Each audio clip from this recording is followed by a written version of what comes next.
Hello, everybody. We are back. It hasn't even been that long since we've been on a camera together. It's been like 2 weeks, 3 weeks. We're back. I'm actually out here in Florida, which first time in Florida. Yeah. That I was here once, but I barely remember it. I was younger. And we're out here and we're just doing some content, and I'm getting to see the beautiful beaches of Florida and do some other awesome things while I'm here.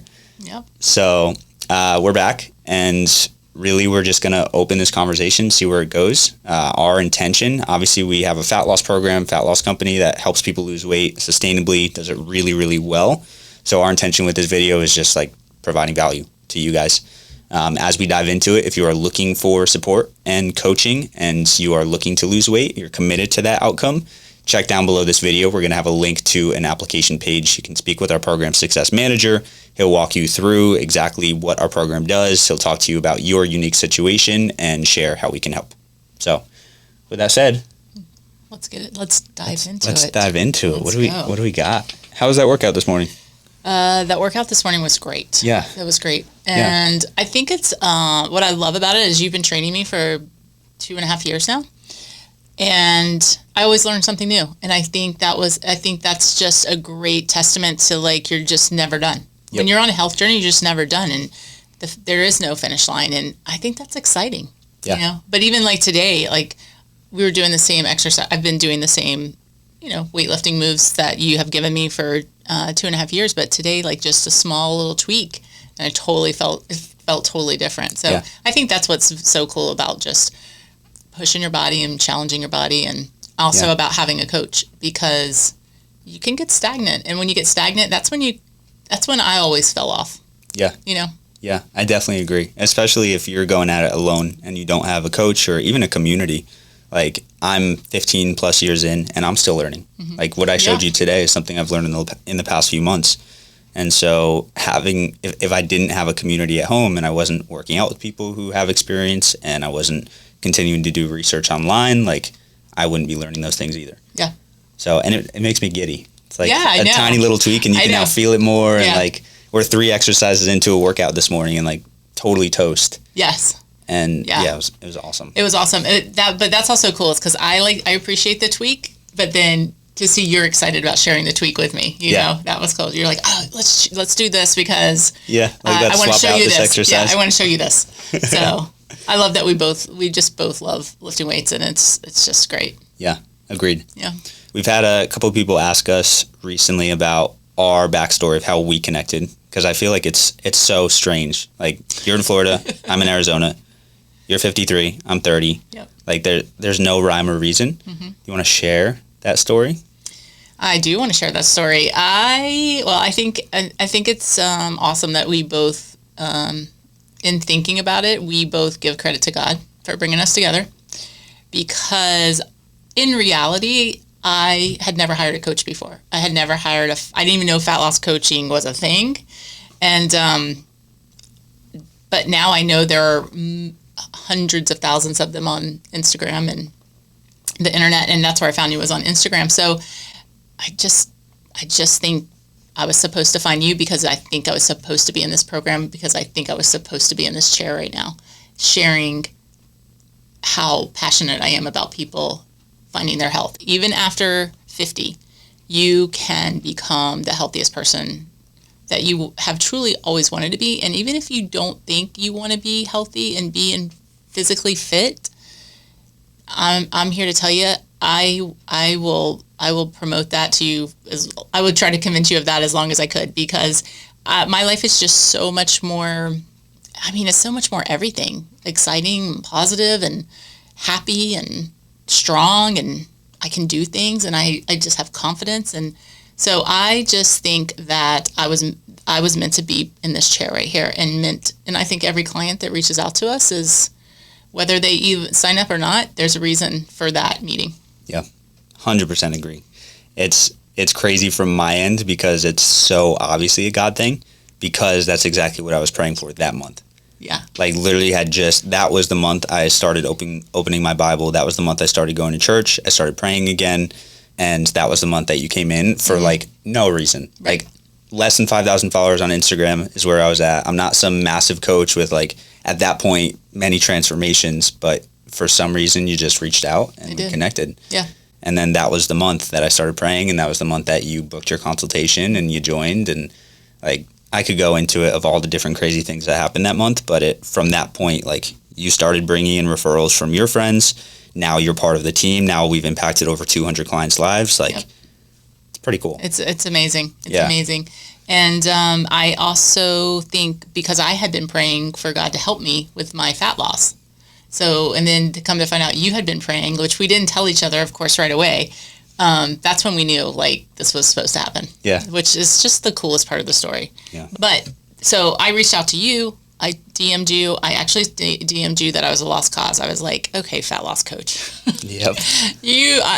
I'm going to text you, but I doubt you can help me. That was kind of my mentality.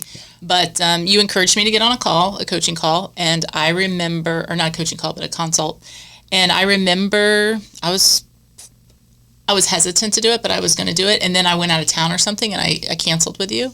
And you were like, thank you so much for the heads up. And I just, like, appreciated your, like, I didn't want to just not show up to the call, but I, like, appreciated our back and forth there. I didn't feel like just another person that was reaching out to you. I was like, this guy really cares that I'm not going to show up, you know? And and then we rescheduled and got on the call, and you made me nervous. It's like, I don't know if I can help this woman. I know. I was like, I wasn't very optimistic about how he could help me. I was like, I'm addicted to Diet Coke. I'm addicted to sugar.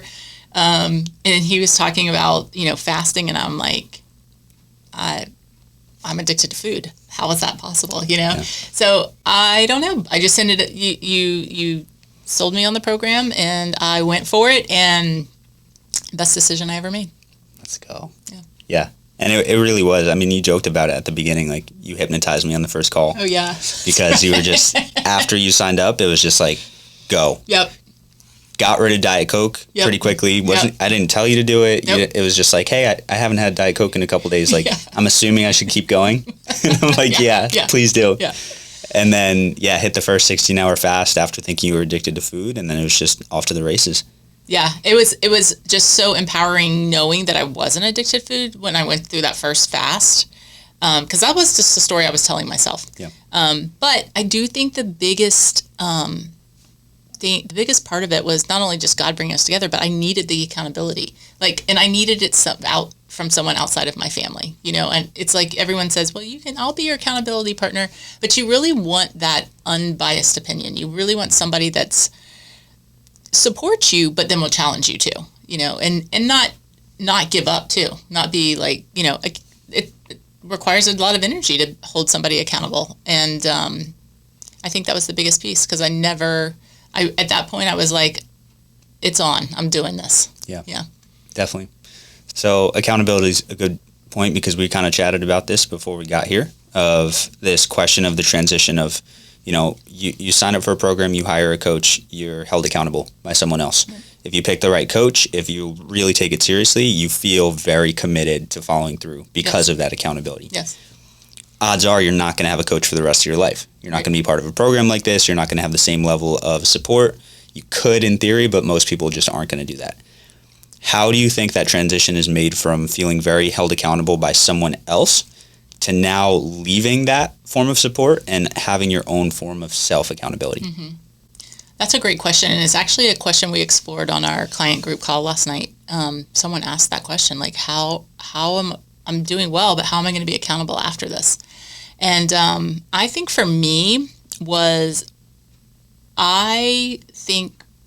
first of all, I think consistency. My goal when I got in the program was just to execute.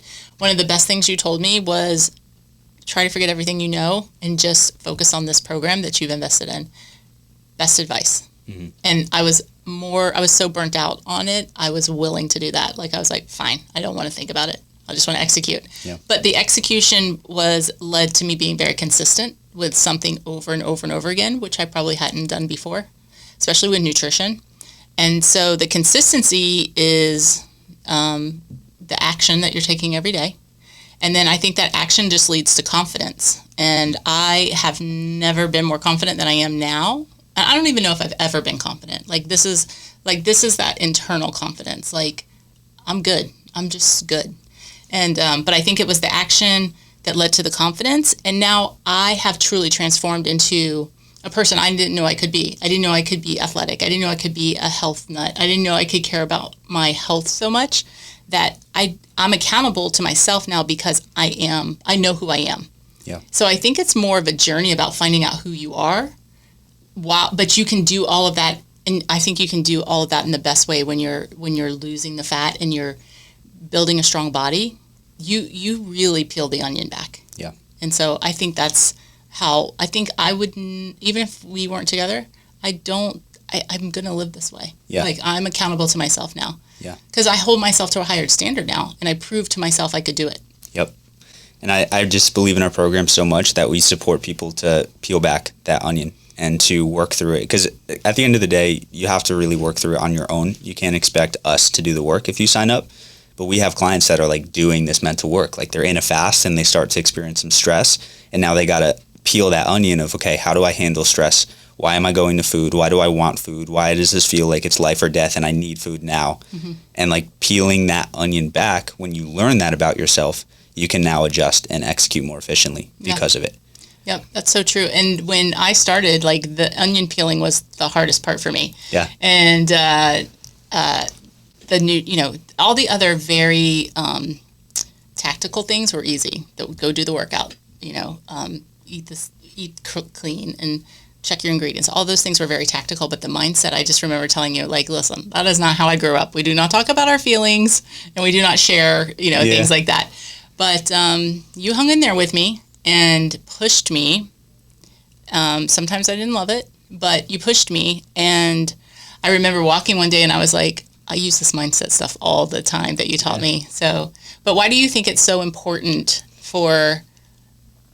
where do people get hung up on the mindset part of it as far as their fat loss goes? Yeah. I think where people get caught up with the mindset part is they feel like they're either on and they're winning or they're off and they're losing, and they don't see themselves as a work in progress. And that's what diet mentality has taught us, is we're either on the diet and we're succeeding. We've either lost the weight and now we're good, or we're gaining the weight back, or we're plateaued at a very heavy weight and we need to lose more weight. Mm-hmm. And so the beauty of seeing yourself as a work in progress is it's the acceptance that you're not perfect, and that allows you to be able to understand that I can grow from this. I can get better. Mm-hmm. Because at the end of the day, weight loss is a skill. Mm-hmm. Like weight loss isn't you have it or you don't have it. You build a skill, and the best way to do that is to approach it from a mindset standpoint. Mm-hmm. Of, okay, I'm not good at, let's say, if I say I'm not going to eat something, I still eat it sometimes. So I'm not so good at following through with my commitments. So now from a mindset perspective, what can I do? How am I thinking about consistency? How am I thinking about food? And it's not just something where you can just have a conversation with someone for an hour or, journal for 20 minutes and it's now solved. Right. It is like a constant process. Right. And that's what happened with you, is every single coaching call we had, every single one, I don't think there was a single call that didn't go the full hour. Mm-hmm. And the entire call was like really digging into what was coming up for you. Yep. Hey, I'm thinking about this. Hey, I feel this way. Yep. And that's what allowed you to get to where you are. Yeah, that's very true. It's not that you were just naturally talented at fasting and eating clean and working out and all that. Like, you built towards that because you were able to do the mindset work. Mm-hmm. And that's why I love it. I mean, we geek out whenever we're on our group calls about exercise. Like, we can chat exercise all day. Yeah. I love the mindset stuff. I know you definitely do way more than when you started. Yeah. We love talking about it all. But yeah, we do love talking about it all. The mindset stuff is a challenge, though, especially I don't know. I want to say 50 and older. I mean, mm-hmm. That's just not something that, I think that's a very millennial thing, like mindset, and just like even to use that word. Yeah. But I have found that it's everything. Your mind controls you and your thoughts. And it's like, even like if you get on the scale and you're not happy with it, but you say, if you tell yourself, oh, I was terrible this week, or you're mad that the scale doesn't work, what is your action going to be like if that's what you're telling yourself? What's your very next action going to be? Is it going to be towards your health and fitness and your fat loss? Probably not. Yep. So you have to control those emotions. And you taught me that too, because of course the scale is always, I don't know how it is for men, but for women, the scale is just our nemesis. Yeah. And I've learned to really get better at it, but I remember you always were coaching me to try to just be unemotional about it and just take it as data. And that was just such a hard thing to understand. But now I'm there, and I will never profess to be totally unattached to the scale, because I think some of that is really deep seated. But I think what women need to remember is, like, when we grew up in the whole diet culture thing, like, because you'd see a 17 magazine and it said, somebody had, a famous Hollywood star at the time, Cameron Diaz, weighs 117 pounds. We just all think, well, I'm not even close to 117 pounds, but you think that that's normal. And that's so, like, why is that normal? Like, we don't really know what normal is. And that's the part where I think I've learned the most is, like, there's nothing to say, no Surgeon General or no PubMed or anything like that can just give you an average of what you should weigh. Like, our bodies are all different, It's really about feeling good. To me, I've learned it's really about feeling good. Yeah. Well, that's what's going to sustain it long term. Because if you focus on feeling good, you're going to take action towards feeling good. Yeah. Whereas if you focus on weight loss and you look at the scale and you're not happy with the result, because we know you're not going to lose weight every single week on your weight loss journey. Right. You're going to be dejected. You're going to be stressed. You're not going to want to execute. Yeah. Yeah. It's true. And that's, and when I joined the program, I wanted to lose 50 pounds. Like, that was my goal, like, lose 50 pounds. But along the way and through the process, as I'm losing the weight, I'm becoming less inflamed. I am moving more. My body's becoming stronger. I'm starting to feel good. I'm getting rid of plantar fasciitis. I'm getting rid of restless leg syndrome. Everything was coming together. And it wasn't like miraculous. Like, I woke up one day, I'm like, I feel fantastic. It was more very gradual. And I remember even when I started with you, I had bad plantar fasciitis, and I would still walk every day. And I used to, like, I'm still walking, even though my heel hurts every time. And I would tell you that. And literally one day I was walking, I was like, my heel does not hurt, But I attribute all of that to the program. And just feeling good ended up being more important to me than the number on the scale. Yeah. How do you suggest people make that tweak? Like, if they are, and I want to emphasize, like you said, you'll never, or you don't feel like you'll ever have complete mastery over the number. Mm-hmm. I think that's totally normal. I think there's always some form of attachment, because we just create stories. We look at the number and we say, oh, that means I failed, or that means that I'm doing good. So what do you think separates the people who are able to, like, get to where you're at, to where you're still not fully unattached, but you still feel good about it, versus the people who are, like, constantly stressed out or over-focused on that number? Well, I think because now I'm living a lifestyle, right? So I feel like I can put on a couple pounds and I know exactly how to get it off because I'm living this lifestyle. And doesn't mean that that's not going to happen. Like, the scale's never going to be static. Like, you can get on the scale 3 different times in the same day and it's not going to say the same thing. Yeah. And that was, like, something I had to kind of accept and learn, that it's going to fluctuate. But now I think that it's because I'm in control, and I truly feel like I'm in control. But I think also there's something to be said for, I also feel like when the scale isn't what I want it to be, that's where radical responsibility comes in. Like, why is the scale? And you talk to us about radical responsibility all the time. Like, that's a big thing for you. So what do you mean by radical responsibility? Yeah, it's an awesome question. Radical responsibility, I think it's the most important concept in my life. Like, I really think it's the reason I am where I am and who I am. And basically what it is no matter where you're at, you take absolute and full responsibility for where you are. Mm-hmm. Even if you could point a finger, even if you could say it was out of your control, you still find a way to take responsibility. And so in the realm of weight loss, if you step on the scale and you see a number that maybe you don't like, you have to take responsibility. Mm-hmm. Now, responsibility doesn't mean that you have to feel bad about it. It doesn't mean that you have to feel guilty, feel shameful. Like, if I step on the scale and I am up 2 pounds and I thought I had an incredible week, mm-hmm. radical responsibility still says, okay, why is that number up? Mm-hmm. What did I do that caused that number to go up? Maybe it was just for women. Maybe it's because of your hormone cycle mm-hmm. and just where you're at. Like, the number can change from that. It can change stress, sleep, travel schedule, being on an airplane, obviously food you eat, water you drink, salt you consume. There's so many different factors.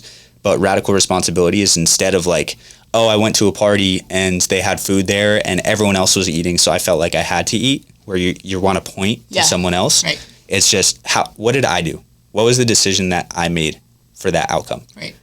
And then the cool part about it is when you take full responsibility, it's as simple as like learning from where you went wrong. If you made a mistake, accepting it and then learning what you can do differently so it doesn't happen again. Yeah. Because it just puts you in a place of empowerment as opposed to, oh, it's their fault or this happened or I was really stressed. And that's another thing, like even blaming your emotions. Yeah. Like that's not radical responsibility. Right. Because, yeah, you can feel stressed, but we're still adults who are in charge of the actions that we take regardless of what we feel. Right. That's so true. And I think that, I mean, especially for women, because we get very caught up in the diet culture. And it's, and for people that don't know, like 2.5 years ago, I weighed 210 pounds. But that was a series of years of not paying attention to what I was eating or just eating to eat and eating mindlessly and not, I was going to the gym, but I was like checking a box, like, okay, I went to the gym. But then it gave me an excuse, like, I'm going to the gym. Why am I not losing weight? You know, and I'm older. So after you turn 40, you can't lose as much weight and hormones or I'm stressed, you know, I'm stressed. And we tell ourselves that over and over again. And you believe it. I mean, I full on believed that I was never going to be able to lose the weight. And I would use all of those for a factor. And even just family circumstances, you know, my mom I had to take care of my mom. She was passing away, you know, she was dying and I took care of her. So then, you know, I had to eat.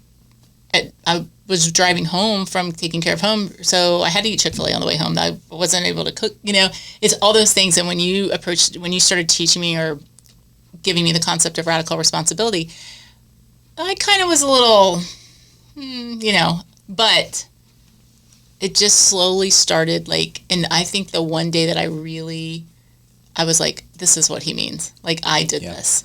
Yeah. And then it clicked. And then I was like, okay. And I find that it's just so freeing to live that way. Yes. And you don't have to get so emotional about things because you just accept it and then make your notes about it and then move on. Yeah. And that's so important because I feel like people will hear that of, oh, it's all my fault.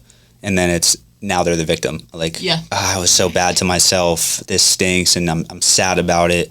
Or if I messed up last week, it's all on me, so I should feel bad. But it really is so freeing because it takes you out of that victim mindset of I'm out of control and like life is just tossing me around into, no, I am responsible for this. I'm empowered enough that if I really want to change something, I can do it. Absolutely. Because a lot of people, I mean, when we talk about beliefs and stories in our program, it's dissecting, okay, you have 20 years of failed weight loss experience, so you probably along the way built the story that I can't lose weight, right? That nothing works for me. I've tried everything. And so what radical responsibility says is, okay, the past doesn't really matter. What are you doing from here on out? Right. Yeah, and it's like you can't use that as a license to just continue. Because I have just come to that realization is that I said if I wouldn't have done this 2.5 years ago, wouldn't I just be 2.5 pounds or 2.5 years heavier and sicker? Yeah. Yep. You know, that's the message. Like I really want people to understand is like wherever you are, you're not a lost cause. And it doesn't really matter how much weight you have to lose. Any that you lose is going to be helpful. Yep. Any fat you can get off your body, if you have excessive fat, is going to help you live a better life. Yeah. Yeah. And you have to be okay with the fact that everyone moves at a different pace. That's true. Because life's not fair. So maybe you're watching this and you have tried for really, really long to lose weight and you haven't been able to. And you look around and it seems like everyone can do it effortlessly and you're trying your hardest and it's not working. You still have to take responsibility. It may not feel good right now, but you're still able to see results if you commit. Because just like Amy said, you could be 2.5 years heavier, more unhealthy. Or let's say you moved at a fast rate, like 70 pounds in a year. You were just like on it. You crushed it, consistent, absolutely earned every single result. Even if you had lost 70 pounds over 2.5 years, or even if you're still going and you're only 40 pounds down or 50 pounds down, you're still better off. You are. So instead of thinking like, oh, it's harder for me, it takes me longer, I struggle more, it's still, no, you still, like, what's your choice? Right. You're going to revert, you're going to go back to where you were, or you're going to keep working even if you move slowly. Yeah. And that's the big thing is like you have to want the results and you have to have patience, but you have to want the results more than you want whatever food you're going to be ultimately, you know, getting out of your life. And that's another thing that we do in our program is we teach I think it's so valuable. We teach people that what's good for your body and what's not good for your body, and what's holding you back. You could be eating. You're in the store and the box says heart healthy and all the things and all that non-GMO, and you should be able to trust that that's healthy. But I learned through our program and through you coaching me, like, I can't trust that. Yeah. You got to look at what's really in it. And when it's chemicals, your body doesn't know what to do with that. It's most likely going to get stored as fat. But that doesn't mean you can blame it on the food. You still have to take the responsibility that you ate it. But you could get educated. And that's what I did. And that's why it was easy for me to give up the stuff that was holding me back. The Diet Cokes and the packaged food was when I learned through you what was in it. I'm like, why am I doing? I'm like poisoning myself here, and I'm making that choice. So for me, it was an easier choice. And I understand loving something and like loving M&Ms or whatever your favorite thing is. But for me, when I learned what it was made out of and how that was working against me, I was like, okay, well, this isn't going to help if I keep doing it, So I think that's a big part of what we do too. And I think that makes us unique too. Yeah, for sure. And the cool part too is as you shift what you're eating, what you're putting in your body to more real foods. Let's say what M&Ms were your cravings, you suddenly don't crave those anymore. That's very true. Like your taste buds are different. You're not dreaming about it. That's true. It's your body craves real food now, and the real food tastes better. It does. The real food is fantastic. But I think it's a matter of getting the processed food out of your body. And really getting your metabolism working well, I think, is a big part of it too. And the whole insulin resistance and like getting that in check. And honestly, from what I've studied and from what I've learned, if you're carrying extra fat, you're most likely insulin resistant in some way. But to get your body like metabolically healthy, you can just enjoy real food, and you can do it without any guilt. Yep. And it's fascinating. Yeah. Yeah. Eat till you're full as well. You're full. Eat foods that taste really, really good, but just make sure it's real food. Yeah.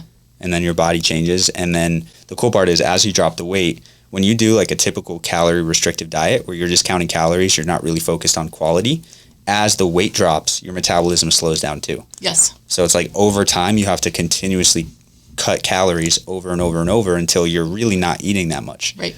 Whereas with what we do and what you've experienced is like you drop the weight, but your metabolism's actually going up. Like you're eating more now, but you're so metabolically healthy that your body knows what to do with the food. Right. It goes straight to your muscles. Right. Well, and that's the difference in giving your body real food. Your body knows what to do because that's God's design.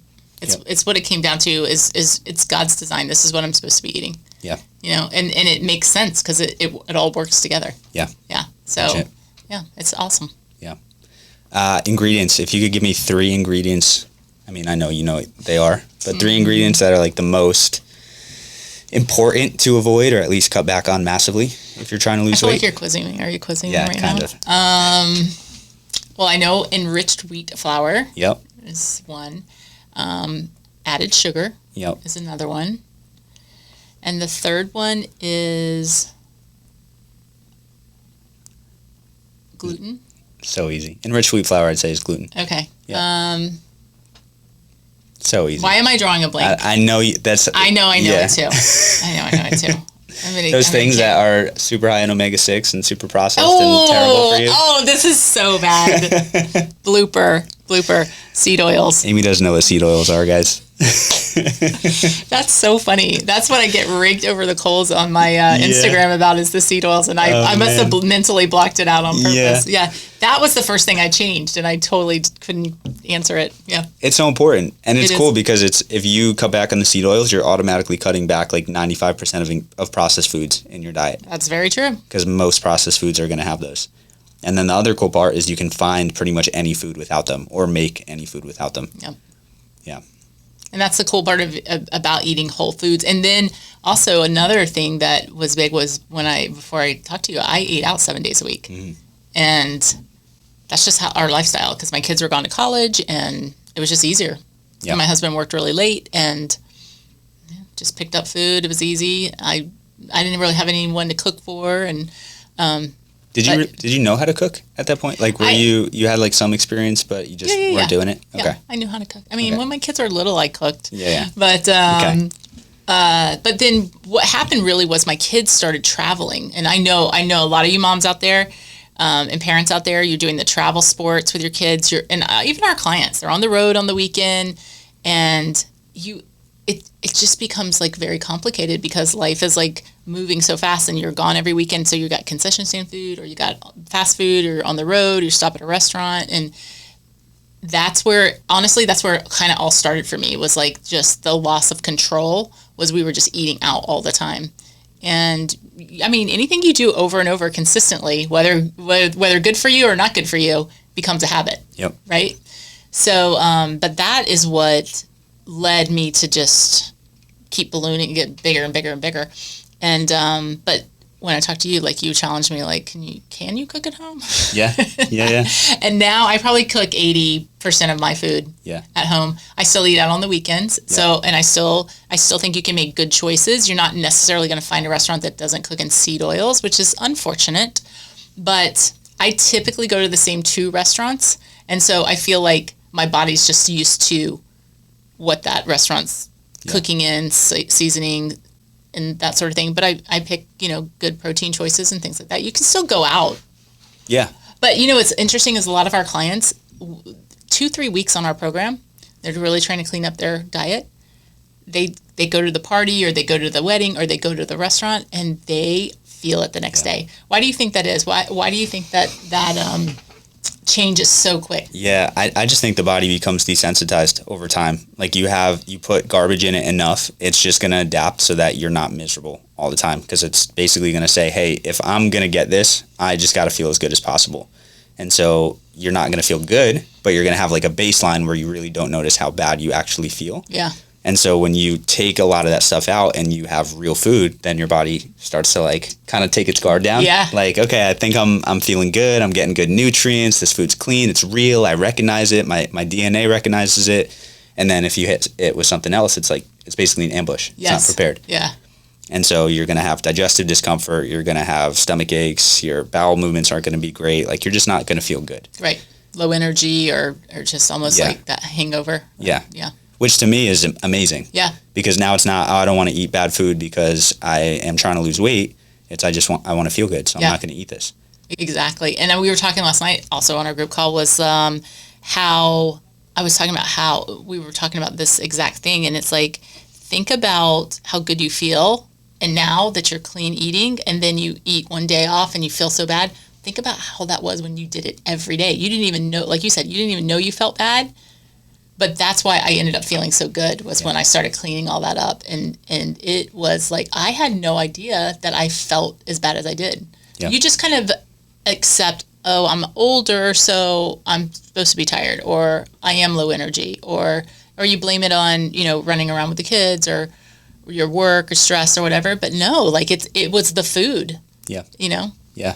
And you can feel absolutely incredible. And most people don't realize that today. Yes. Because most people just aren't aware of what they're putting in their body. Yeah. Even lots of weight loss coaches who teach calorie counting, they don't really know what sunflower oil does to your body. Right. They don't really know what enriched wheat flour does to your body. And they're just, hey, let's look at the calories. What's the makeup of the energy of this food? Not looking at the actual quality of like, what is this food going to actually do to your body? Right. So, to me, it's just so obvious, and it's obvious it takes work. Mm-hmm. Like for someone who's committed to this, going a week without having seed oils, if it's a normal part of your diet, is going to feel almost impossible. Yep. But if you can do it and really notice how good you feel, you're going to be absolutely hooked. Yep. And it's just like how good you can feel to me is still mind-blowing, knowing where we both came from. Yeah, I got a text from one of our newest clients, and she's like 3 weeks in. So she's only been like cleaning it up for like 3 weeks. But she was like, I don't even care about the scale. I can't believe my joints don't hurt. Yeah. And I was like, that is the biggest win of all. Like, when you can just start feeling good, that's how you become accountable. Like, when you start feeling good and you understand it's from your actions, you can truly transform. You can't necessarily do it in a few weeks or a few months. You have to stay in it. But when you truly transform, then you'll be married to it. You'll be like, this is how I'm living. Yeah. Especially if you're 50, because we only have so much time left. And we've already given up a lot of years of feeling bad. Like, that's another encouragement I would want to give people is just like, this is it. Like, I only got a few more, and I want to live them. And I'm not so worried about longevity. I'm worried about quality. Because like I told someone the other day, I was like, I could get hit by a bus tomorrow. So I'm not doing this to live longer. I'm doing this to live better. Yeah. And then they said something like, well, the bus would die, not you. Just a big dent in the bus. 100%. So, yeah. And then we all know for sure that you're Superwoman. Well, I don't know about that, but that was funny. But I think that's so cool because, like, yeah, at 80 years old, you can be the person that's sitting in a chair, unable to get up, and need support from your kids or your caretaker. Yeah. Or you can be the person that has the muscle that you've built and that has the energy and feels good enough to where you can stand up on your own. Yeah, and that's another awesome thing about the way we teach strength training and weightlifting is like it's all very functional, right? Mm-hmm. So like squatting, that's about getting up out of when you're 80, so you can get up out of your chair. Yeah, and things like that. And if you probably don't think about that, but at 50, I do think about that. Like and because I have older relatives and like they're struggling to get out of the chair, and I'm like, I do not want to be that person. That's not what I want to be. You know. Yeah, at that point, I'd rather shorten my lifespan if I'm not feeling good. Yeah. But if I can feel good and go for as long as possible, like the longevity is a nice bonus. Yeah. 100%. So how would you describe our strength training style? Functional at the end of the day. That's the one word I'd use because we are focused on lifting heavy. Mm-hmm. We are focused on your typical movement. So a lot of compound exercises and then some isolation exercises just to work some of those tinier muscles. But with those movements, we're always focused on form. So this isn't turning into like a powerlifting thing where it's just as heavy of a weight as possible. And then we also do movements that really work the full range of motion and move your body in a way that it's meant to be moved. Yeah. Like you have a lot of these machines at the gym or other exercises that are very unnatural and that are basically just for building muscle. Mm-hmm. And we want to build muscle, but we also want to challenge stabilizers so we have more balance. Right. We want to be able to have full range of motion so that our joints are able to handle it. We want to slow down the reps a little bit so that our joints can handle it. We want to do this so that our bodies feel good. So, yeah, it's a really good blend because it really builds muscle, as you can guys see. Yeah. But you feel good while you do it. Yeah. You're not like waking up like, oh, my back is sore. And if you have pain too, the cool part is because what we do is custom, we work on it. So if you come into the program and you have knee pain, we give you exercises to build muscle full body, but also strengthen the knee in the process. Yeah. So yeah, definitely functional. Would you agree from your experience? Oh, 100%. Yeah. Very functional. And what I also love about it is it's not all of our workouts for our clients are custom designed, but it's not bells and whistles. And I like to say that and it doesn't have to be. And I've been doing your workouts that you've given me for 2.5 years. And it doesn't get old or boring for me because the purpose behind it is I am building strength for my body. It's not like an exercise class or I'm there to socialize. Like I'm doing something so purposeful for my body, but because I just love what we do. It's simple. Sometimes it's just 4 exercises. Yep. But you've always stated from the beginning, like you don't want me in the gym forever, like 45 minutes, but give it a concerted effort for 45 minutes and you'll get the results you want. Yep. If you stay with it. Yes. Yeah. I was having a conversation with a client who just graduated this week, and I driving it home as much as I possibly could. Like he built an awesome amount of muscle. He shed some fat in the 12 weeks, and I was just driving home like, now is where the real work begins. Like you built the body and you're still building it, but you need to continue to build it. Yeah. You don't have the muscles now. You can stop and you keep them. Like if you were to leave the gym for a month, you would look very, very different in a month. So yeah, we build muscle, but stay consistent throughout. And then just to touch on give it your effort for the 45 minutes. One of my other favorite parts of our workout style is it's not the full 45 minutes. Like your heart rate's not up the entire time. Right. You're not working your muscles the entire time. It's anywhere from like 20 to 45 seconds, maybe 60 seconds of a set. And then you get 2 to 3 minutes just to catch your breath, rest. Right. And then you get at it again. So that's why I love weightlifting is because like if you're having a day where you're really feeling resistance to exercise and you really don't feel like it, you can still go in. Even if you give like a 6 out of 10 consistency, you can push for a little bit, rest, relax. Right. You don't have to do this HIIT workout or this boot camp class where you're just constantly rotating exercises and just going, and your heart rate's up and you feel like you want to die. Yeah. So.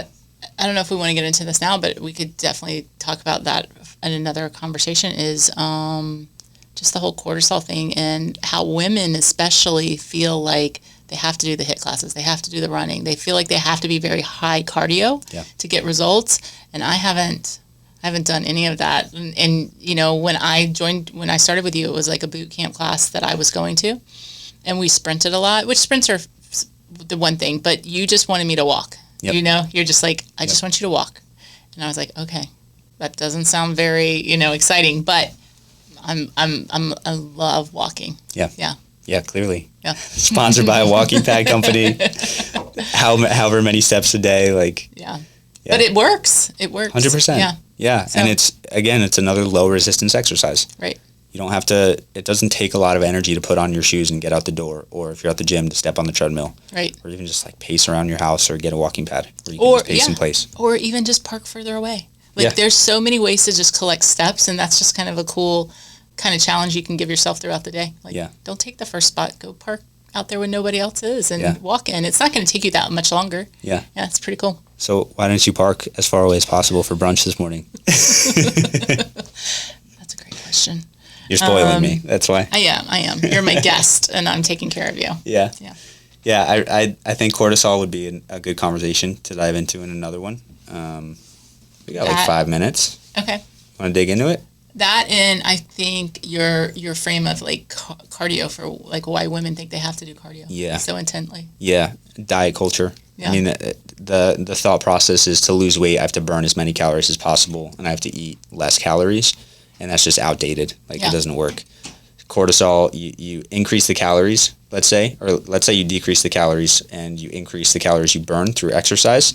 If you're really pushing it, your heart rate's up, cortisol goes up, your appetite's going to go up with that. That's right. So especially with a program, we don't count calories. Like if you count calories, you can kind of willpower your way through that. Be like, I'm really hungry, but I got to meet this calorie target each day. It's going to be hard, but you can do it. But for a program like ours where you don't count calories, you're just riding the natural hunger. When you're hungry, you eat. When you're not hungry, you don't eat, and you just follow what your body's trying to tell you. And so if you're raising your appetite through spiking your cortisol, it's going to be harder to follow those natural signals of hunger. And that you're going to have a tendency, like any extra calories you burn by sweating, getting the heart rate up, really pushing, you're probably going to eat back anyway. Yeah. That's very true. Yeah. Yeah. I think it was just, it was awesome to join a program that was like, I don't have to run. I don't have to kill myself. And I think that's another benefit it's just really, and I've heard this, and we have some great 5-star reviews of people like our program is just so comprehensive. And as somebody that has been through the program and still lives it today, I can just 100% say that like it covers everything. Yeah. And it's very whole body, whole mind. And I just don't know if there's that many things out there like that. Yeah. Agreed. And just like anything else, like it takes work. It takes a commitment. You can't, like, we're not going to drag you across the finish line. And that's if we can impart one thing on our current clients and people that are considering signing up, like, you still got to work. Yeah. It's not going to be as hard as past diets. It's not going to be hard as like beating yourself into the ground, but you got to show up. You got to stay consistent with walks even when you're busy. You got to go to the gym and make time for it even when you're busy. You got to go through some fasts where maybe you're looking at food and saying, "Oh, I wish I could eat that." Yep. But it's how your body responds. It's like unlike anything else that I've seen. I agree. And the fact that if you stay in it consistently, it can become a lifestyle. And that's the greatest joy. I don't have to worry about my weight again. I feel like I am completely in control of my weight management. Yeah. And when have you ever been able to say that? Like, when is, no one I know has ever been able to say that. Yeah. And that's the disillusion with diets is you go on a diet, you come off a diet. They're already set up to be temporary. From all the dieting I've ever did, there was never a plan after. There was never an after plan.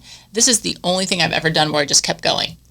And, and that's the coolest part is like a regular diet, you lose whatever your goal weight is, lose 30 pounds. Okay, I'm done dieting. And then I think women actually think, or people actually think, I lost 30 pounds.